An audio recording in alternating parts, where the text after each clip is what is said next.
दोस्तों, जब भी प्रेम की बात होती है तो श्री कृष्ण राधा के प्रेम की मिसाल सबसे पहले आती है। राधा श्री कृष्ण के प्रेम को जीवात्मा और परमात्मा का मिलन कहा जाता है। कहा जाता है कि श्री कृष्ण को केवल दो ही चीजें सबसे ज्यादा प्रिय थी। ये दोनों चीजें भी आपस में एक दूसरे से गहराई से जुड़ी हुई थी।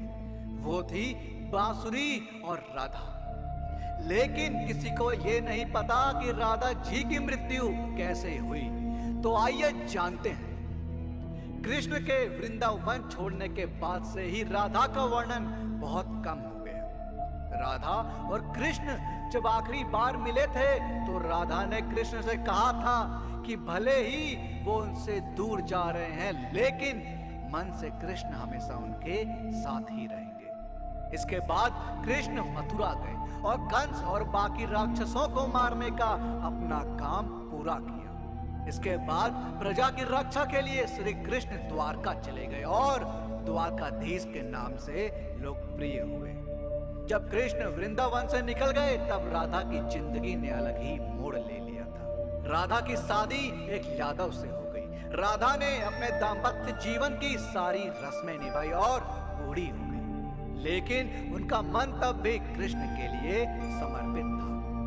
राधा ने पत्नी के तौर पर अपने सारे कर्तव्य पूरे किए और दूसरी तरफ श्री कृष्ण ने अपने दैव्य कर्तव्य निभाए।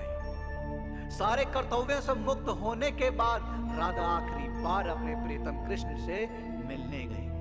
तब वहां द्वारका पहुंची तो उन्होंने कृष्ण के रुक्मिणी और सत्यभामा से विवाह के बारे में सुना, लेकिन वह दुखी नहीं हुए। जब कृष्ण ने राधा को देखा तो वह बहुत प्रसन्न हो गए। दोनों संकेतों की भाषा में एक दूसरे से काफी देर तक बातें करते रहे। राधा जी को कान्हा की नगरी द्वारिका में कोई नहीं पहचानता था। राधा के अनुरोध पर कृष्ण ने उन्हें महल में एक देविका के रूप में नियुक्त किया। राधा दिन भर महल में रहती थी और महल से जुड़े कार्य देखती थी। मौका मिलते ही वह कृष्ण के दर्शन कर लेती थी, लेकिन महल में राधा श्री कृष्ण के साथ पहले की तरह का आध्यात्मिक जुड़ाव महसूस नहीं कर पा रही थी। इसलिए राधा ने महल से दूर जाना तय किया। उन्होंने सोचा कि वह दूर जाकर दोबारा श्री कृष्ण के साथ गहरा आत्मीय संबंध स्थापित कर पाएंगे। उन्हें नहीं पता था कि वह कहां जा रही है, लेकिन भगवान श्री कृष्ण जानते थे।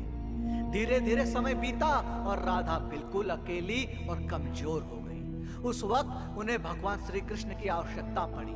आखिरी समय में भगवान श्री कृष्ण उनके सामने आ गए। कृष्ण ने राधा से कहा कि वह उनसे कुछ मांगे, लेकिन राधा ने मना कर दिया। कृष्ण के दोबारा अनुरोध करने पर राधा ने कहा कि वे आखिरी बार उन्हें बांसुरी बजाते देखना चाहती है। श्री कृष्ण ने बांसुरी ली और बेहद सुरीली धुन में बजाने लगे।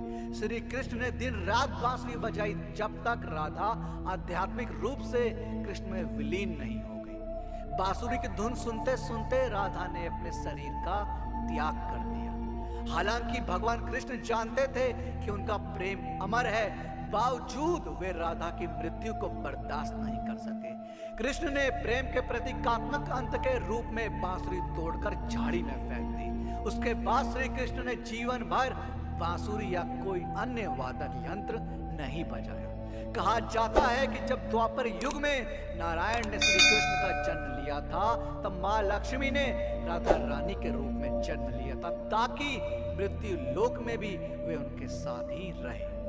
दोस्तों, आपका राधा जी की मृत्यु के बारे में क्या कहना है, हमें कमेंट्स के माध्यम से जरूर बताएं। और इस वीडियो का पार्ट 2 चाहिए हो तो कमेंट्स में पार्ट 2 जरूर लिखें। और साथ ही साथ अगर आपको हमारी आज की वीडियो पसंद आई हो तो टारगेट रखते हैं 5000 लाइक। अब 5000 लाइक इतने ज्यादा तो है नहीं, तो इस वीडियो को लाइक और शेयर करना ना भूलें। और जिन लोगों ने अभी तक हमारे चैनल को सब्सक्राइब नहीं किया, उनसे मेरी गुजारिश है कि हमसे जुड़े रहने के लिए और ऐसी ही और भी वीडियोस देखने के लिए हमारे चैनल को सब्सक्राइब जरूर करें।